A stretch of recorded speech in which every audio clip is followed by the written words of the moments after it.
Hello everyone, আসসালামু আলাইকুম। সবাইকে স্বাগতম পান্নার রান্নাঘরে। সবাই কেমন আছেন? নিশ্চয়ই ভালো, আল্লাহর রহমতে আমি আমার ফ্যামিলি সবাই মোটামুটি ভালো আছি। তো নিশ্চয়ই রেসিপি দেখে বুঝেই ফেলেছেন যে আজকে আমি আপনাদের সাথে কোন রেসিপি শেয়ার করতে যাচ্ছি। আজকে আমি এখানে 1.5 কেজি পরিমাণ গরুর মাংস নিয়ে নিয়েছি। এখানে আজকে আমি গরুর মাংসের কড়া ভুনা রেসিপি আপনাদের সাথে শেয়ার করতে যাচ্ছি। তো আমি এখানে চুলায় প্যান বসিয়ে দিয়েছি। এখানে পেঁয়াজ কুচি নিয়ে নিলাম প্যানের মধ্যে। তো পেঁয়াজ কুচিগুলো নেড়ে চেড়ে এখানে তেল দিয়ে দিয়েছি। আর আমি হচ্ছে যে এখানে 4টা তেজপাতা আমি ছেড়ে দিলাম। ছিঁড়ে আমি ব্রাউন কালার করে পেঁয়াজটাকে ভেজে নিয়েছি। এখন আমি 1.5 টেবিল চামচ পরিমাণ এখানে দিয়ে দিলাম আদা রসুন পেস্ট, আদা রসুন বাটা বা পেস্ট। এখানে দিয়ে দিলাম স্বাদ মতো লবণ। এখানে আমি 2 টেবিল চামচ পরিমাণ দিয়ে দিলাম শুকনো মরিচের গুঁড়ো। এখানে আমি 2 টেবিল চামচ পরিমাণ দিয়ে দিলাম হলুদের গুঁড়ো। 1 টেবিল চামচ পরিমাণ দিয়ে দিলাম হচ্ছে জিরের গুঁড়ো। এখন আমি মাংসটাকে এখানে ছেড়ে দিলাম। মাংসটাকে ছেড়ে দিয়ে এখন উল্টাপাল্টা করে সমস্ত মশলার সাথে মাংসটাকে ভালো করে নেড়েচেড়ে মাখিয়ে নিতে হবে। এ পর্যায়ে আমি একটু ঢেকে দিলাম 10 মিনিটের জন্য। ঢেকে দিয়ে আমি জাল করলাম 10 মিনিট। জাল করার পরে আবারও উল্টাপাল্টা করে মাংসটাকে আমি উল্টাপাল্টা করে নেড়েচেড়ে নিলাম। আবারও আমি ঢেকে দিয়ে মাংসটাকে আবারও উল্টাপাল্টা করে দিব। এ পর্যায়ে দেখেন মাংসটা থেকে প্রচুর পরিমাণে কিন্তু পানি বের হয়েছে। আমি কিন্তু এক্সট্রাভাবে কোনো পানি এখানে অ্যাড করিনি, মাংস থেকে এই পানিটা বের হয়েছে। তো আমি হচ্ছে যে দেখব আগে যে মাংসটার যে পানিটা বের হয়েছে এই পানিটা থেকেই যদি মাংসটা সেদ্ধ হয়ে যায় তাহলে কিন্তু আমি এখানে কোনো রকমেরই আর পানি অ্যাড করব না। আর যদি কারণ এক এক সময় মাংস এক এক রকমের হয়, তো হচ্ছে যে কখনো মাংসটা খুব তাড়াতাড়ি সেদ্ধ হয়, আবার কখনো সেদ্ধ হতে অনেকটা সময় লেগে যায়। তো হচ্ছে যে এখন এই পর্যায়ে আমি 30 মিনিটের জন্য ঢেকে এটাকে রান্না করব। মাংসটাকে সেদ্ধ হওয়া অবধি আমাকে জাল করতে হবে। তো হচ্ছে যে 30 মিনিট পরে আবারও কিন্তু আমি ঢাকনাটাকে তুলে মাংসটা হচ্ছে যে নেড়েচেড়ে উল্টাপাল্টা করে দেব।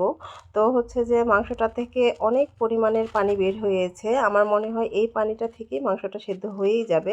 আর যদি না হয় তাহলে সেই পর্যায়ে আমাকে পানি আবারও অ্যাড করতে হবে। তবে আমি আগে দেখব যে মাংসটা আমার সেদ্ধ হচ্ছে কিনা। তো হচ্ছে যে আবারও নেড়েচেড়ে আমি এটাকে উল্টাপাল্টা করে দিচ্ছি।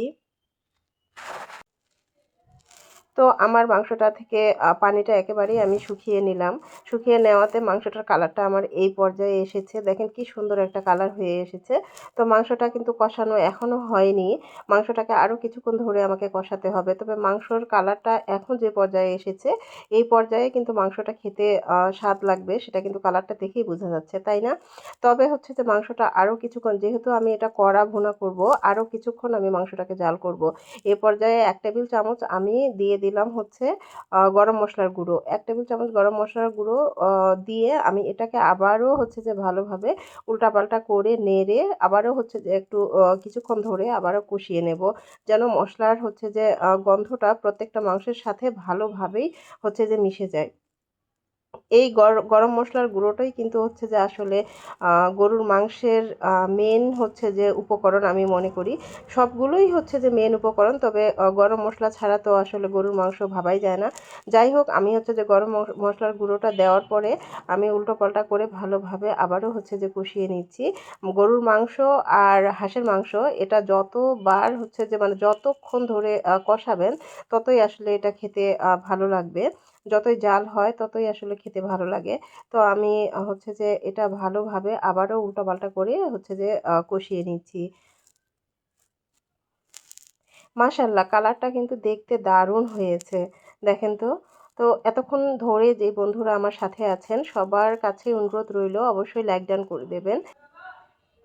আর একটা সুন্দর গঠনমূলক কমেন্ট কিন্তু রেখে যাবেন। আপনাদের কমেন্টগুলো পড়তে আমার কিন্তু ভীষণ ভীষণ ভালো লাগে।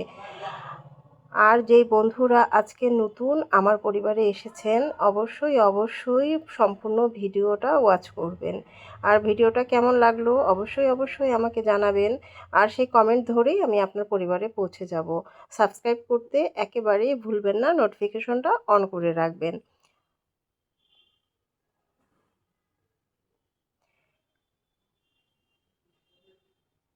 তো এই তো আজকে আপনাদের থেকে বিদায় নিচ্ছি।